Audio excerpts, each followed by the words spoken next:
You know, they say West Virginia is God's country. Is that true?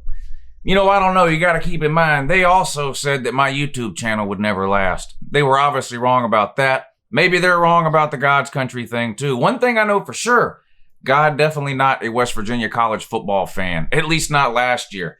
They struggled year one with Neal Brown as head coach to a 5-7 record, missing a bowl game for the first time since 2013. Can they rebound in 2020? We're going to try to find out in today's video when I give you a preview and a game-by-game prediction for the West Virginia Mountaineers. Let's go!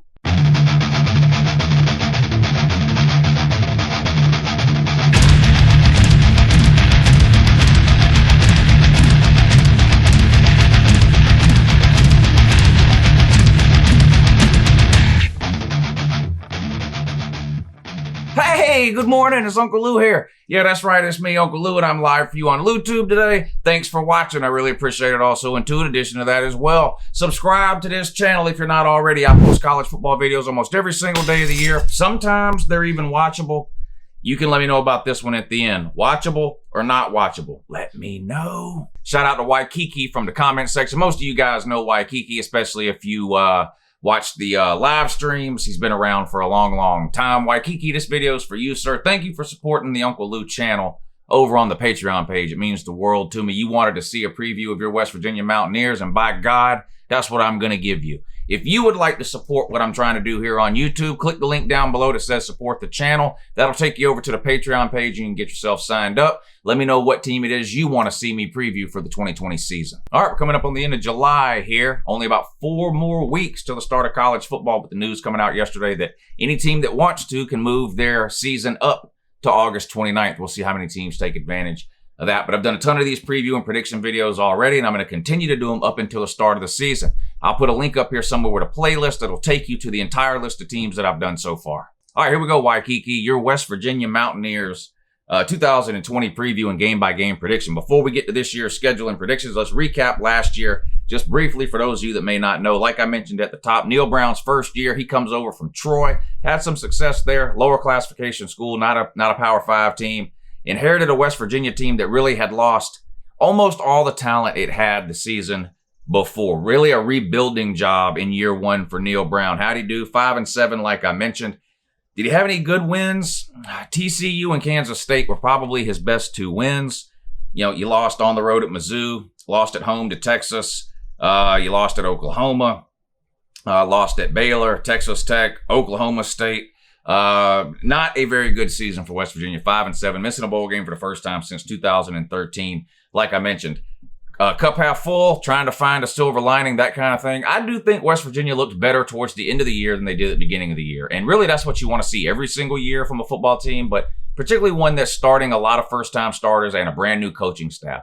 You want to see improvement from week 1 to the end of the season. I do think we saw that with West Virginia last year. 2 of their biggest wins, Kansas State and TCU, came towards the end of the year, right?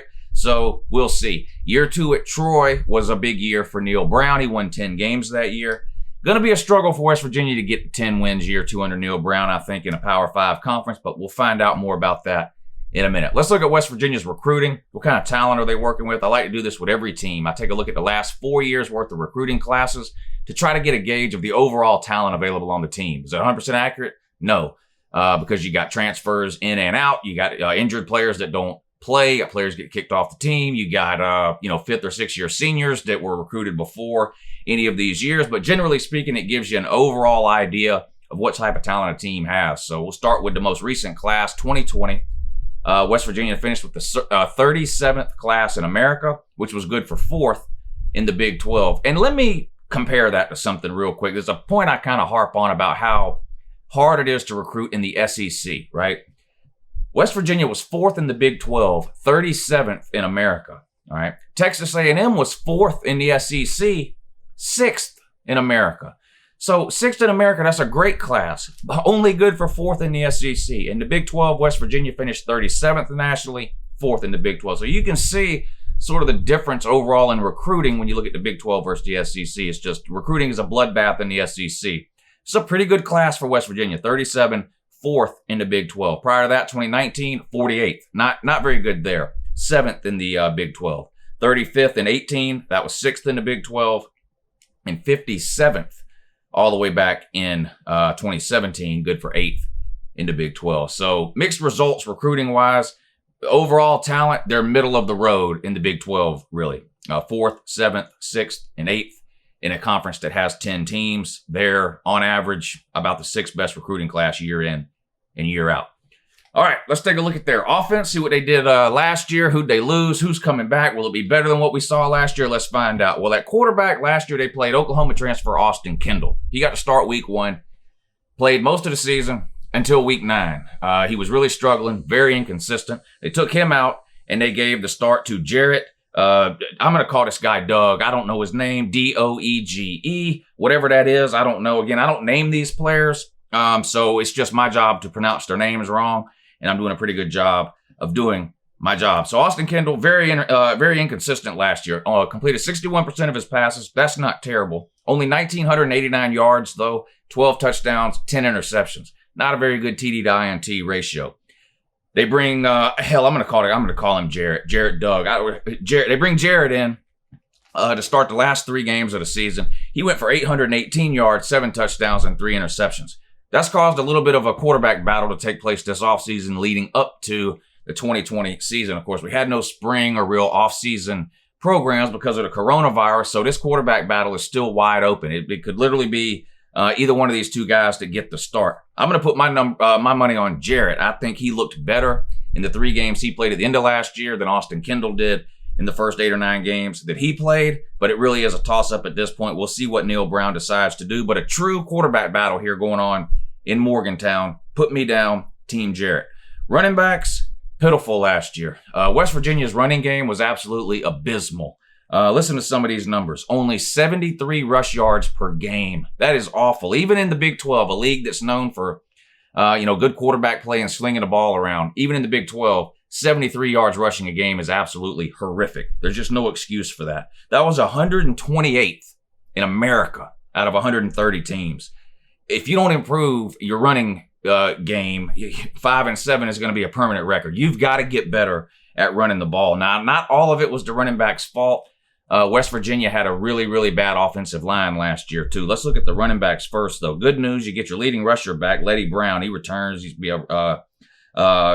Should be better than what he was last year, which wasn't very good. You hear this all the time, but it comes a certain point when you're so bad, you can't help but improve. That's got to be the case for West Virginia's run game in 2020. So I expect better numbers from Letty Brown. And you got a couple of younger guys, too, that may get some playing time. This redshirt freshman, Tony Mathis, I wouldn't be surprised to see him get a lot of playing time. But the running backs have got to do better, regardless of the offensive line. Running backs have got to do a better job running the ball. Speaking of the offensive line, struggled last year big time. Had some injuries that affected them. They were very young to start with on the offensive line. Your best guy is gone. You did have one sort of really good offensive lineman. Did he win Big 12 lineman? I think he won co-Big 12 lineman of the year. Your tackle, McKivitz. He's gone. So good luck replacing that. You need big improvement across the board on the offensive line. You were particularly bad on the interior of the offensive line, your center and your 2 guard spots.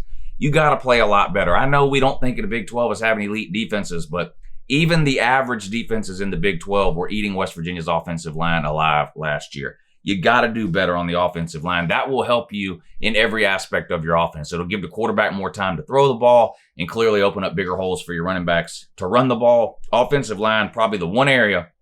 If you look at West Virginia last year and you say, what's the one area they absolutely have to improve in? It's offensive line.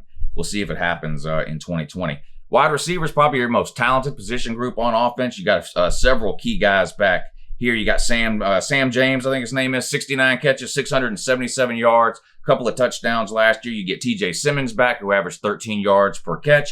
And you have several other, 4 or 5 other players who played significantly in 2019. Guys that all played a lot, started or either started or came in meaningful time, got a lot of catches, things like that. So you got a lot of options at wide receiver. You need to find 2 or 3 that you can really rely on. James and Simmons appear to be 2 good ones. We'll see if you can find a 3rd or a 4th complement to those 2. But the wide receiver position at West Virginia appears to be in pretty good shape relative to the other position groups on the offense. Let's take a look over on the other side of the ball at the defense, another area where you really struggled last year, especially in certain games. But you got defensive coordinator Vic Koenig. Is that his name? Again, with these names. Defense got gouged way too many times last year. And I keep saying, going back to this about the Big 12, we know the Big 12 is a conference that likes to score a lot of points, and they don't necessarily field what most people would consider to be the best defenses year in and year out. Some of these numbers were bad, though, even by Big 12 standards. You got absolutely gouged by Missouri, Oklahoma, Texas Tech. I mean, these are all games where you gave up an ungodly amount of yards and points. You did, again, sort of like the offense and the team overall, the defense did appear to play a little bit better towards the end of the year. And that is a positive sign in the first year of a coaching staff. You want to see some improvement week over week, especially week 1 to week 12. You want to be able to look and say, wow, we were way better the end of November than we were in the beginning of September. I don't know about way better for West Virginia, but they were definitely a better team towards the end on both sides of the ball, including defense. They were definitely better at the end of the year than they were at the beginning. Defensive line, you got two really good guys. These are brothers too, aren't they? The Stills brothers, is that right? Like Darius and Dante, I think it is. 15 tackles for loss for one of them. The other one, 11.5 tackles for loss, and they each had 7 sacks. And they're both back on the defensive line. So defensive line, very strong for West Virginia in 2020, in my opinion. You got some other guys, too, that you can rotate in there at the tackle and the end position. I like what West Virginia has along the defensive line, led by those two brothers. At linebacker, you got Jarrett Bartlett. I think this guy's was he great? Maybe not great. Maybe great's not the right word. But if you watch him play, and there's some highlights you can find, he appears to be one of those guys that has a really high upside. And if he can tap into that potential, maybe the coaches can pull it out of him, whatever the case, I think he could have a big year at linebacker. He got a lot of playing time last year near the end of the year. I expect that to continue over into 2020. That's a guy that could have a big year for West Virginia on the defensive side of the ball. Now, Vandarius Cohen, is that who this is? That's transfer from Alabama. I don't know how good he's going to be at the college level, but Alabama does not recruit scrubs. So the guy's got some talent. At least he did in high school. We'll see if it transitions to West Virginia. But just because you're a linebacker and you're not good enough to start for the University of Alabama doesn't mean you're not any good. This guy could be the best linebacker West Virginia has and can't even make the team at Alabama. That could be the case. Look at Tua's younger brother, right? Talia, or whatever his name is, again with the names. He would have probably been the third string quarterback at Alabama this year behind Mac Jones and Bryce Young. So he transfers out to Maryland. He could be the best quarterback Maryland's had in 20 years. Just because you're second or third string at Alabama doesn't mean you can't do some serious damage at another school given the opportunity. So keep an eye on this linebacker transfer here from Bama. Could be onto something there. Now you got this, moving on to the defensive backfield. Now you lose your top 2 corners from last year, and cornerbacks are some of the hardest positions to replace at the college level. It's hard to recruit elite corners. There's just not a whole lot of elite corners every year coming out of high school. In fact, you end up with a lot of wide receivers in high school that get moved to defensive back in college. Very hard to find true lockdown corners coming out of high school ready to play to college level. So you're going to have to find something to replace those 2 starting cornerbacks that you lose. One of them will probably be, what's this guy's name? Nick Troy. I gave up on his last name after I realized his first name was 2 first names combined. Nick Troy. Anyway, he played 11 games last year. He's got one of the corner spots locked down. You got to find replacements on the other side. You get a safety back. Tyke Smith is his name. He started last year as a true freshman, so you got to expect serious improvement from him year 2 now, right? And the other safety, Sean Mahone, he could have went to the NFL last year, and I do think he has NFL talent. Now, he would have been a really low draft pick had he went last year, so I don't blame him for coming back. But the point is, that's somebody that I think the NFL has an eye on, and if he has a big year this year, you could see him rise up some draft boards and get a shot at the NFL. He'll be starting at safety too. That's Sean Mahone. So there you go. That's a little look at the offense and the defense for West Virginia. What we're going to do now, I'm going to put the schedule up on the screen right here. We're going to go through it game by game, and I'm going to give you a winner and a loser for every single one. All right, here it is. Now, let's keep in mind there are some serious schedule changes that have already occurred, and it's very likely that there's going to be a lot more that we don't know about yet, whatever those might be. West Virginia's in the Big 12. They haven't announced much of anything yet. Maybe an announcement comes this week or next week. 2 of the conferences have gone conference only, right? The Big 10 and the Pac-12.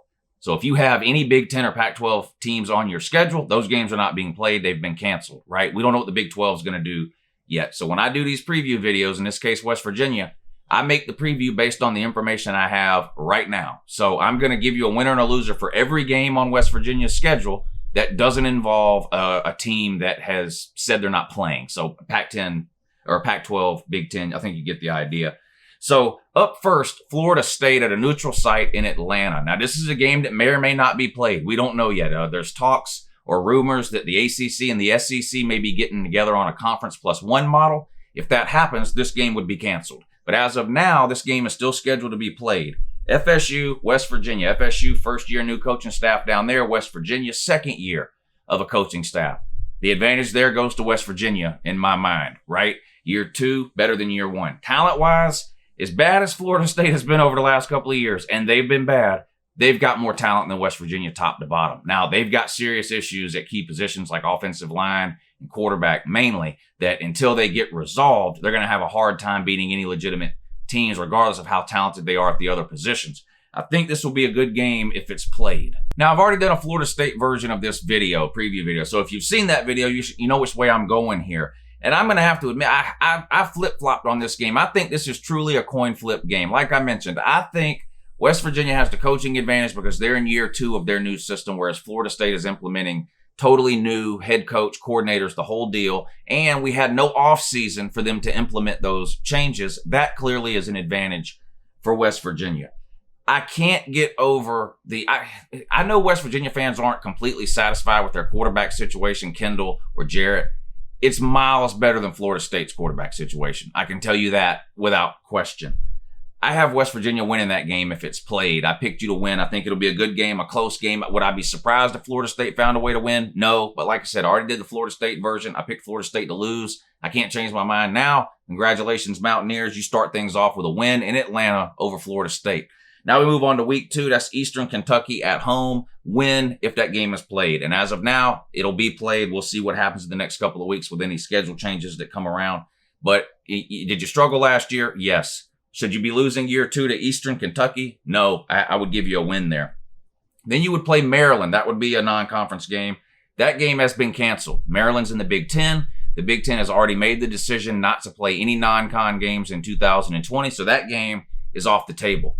Has West Virginia found a replacement for that yet? Not that I'm aware of. Will they? I don't know. We'll see. But again, as of this morning, when I looked up the schedule, this game is just canceled with no replacement. If that changes down the road, then it changes down the road.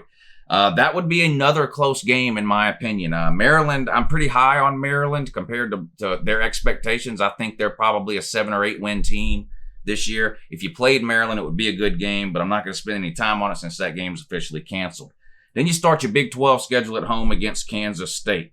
I think they beat you. I think Kansas State is a pretty good team. They're another school that's in year 2 of a new coaching staff. I really like Kansas State's coaching staff, too. They come down from North Dakota State, where all they did was win at a big-time level. I think they've got Kansas State headed in the right direction now. Kansas State isn't a team that's got the talent of an Oklahoma or a Texas, but like I said, they've got a good coaching staff. It's year 2. They looked good at times last year. Even though you get them at home, I think Kansas State has an advantage in this game. I've got you losing this one to Kansas State. And you got to go on the road and play Texas Tech, a team that somehow beat you last year. Texas Tech was not a very good team last year either, but they beat you. I think you get revenge this year on the road. I actually think you win this one on the road at Texas Tech. Now, this will probably be a high-scoring game, in my opinion, one where you're going to have to figure out a way to score a lot of points to win.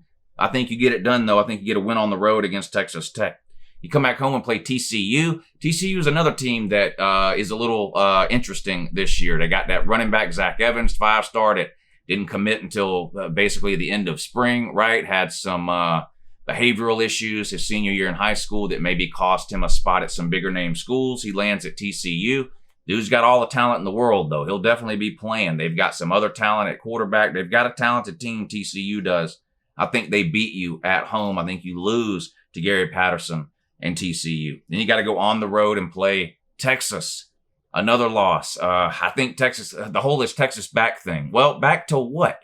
Back to winning 9 or 10 games? Probably. Yeah, I don't think they're going 7-5 again. I think you lose on the road at Texas. Come back home and play Kansas. Me and you, you watching this video, me and you could beat Kansas. So will West Virginia. That takes you into your bye week. Come out of that, you got to play Oklahoma. I think that's a loss. That was a great game between Oklahoma and West Virginia a couple of seasons ago. That, what was it, 58-55, whatever it was, just a back and forth track meet game that ended with a basketball score. I don't see that happening this year. I think Oklahoma rolls in that one, even though you get them at home.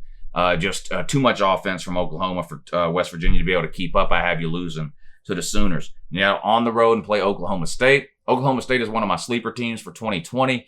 Not that I think they'll make the playoffs or win a natty or anything like that, but I think they're better than what a lot of people are expecting them to be in 2020. Them, Arizona State, maybe two teams that I would put in that category. I think you lose on the road at Oklahoma State. And you come home and play Baylor. Of course, Baylor, second best team in the Big 12 last year, made it to the Sugar Bowl before losing to Georgia in a pretty good game.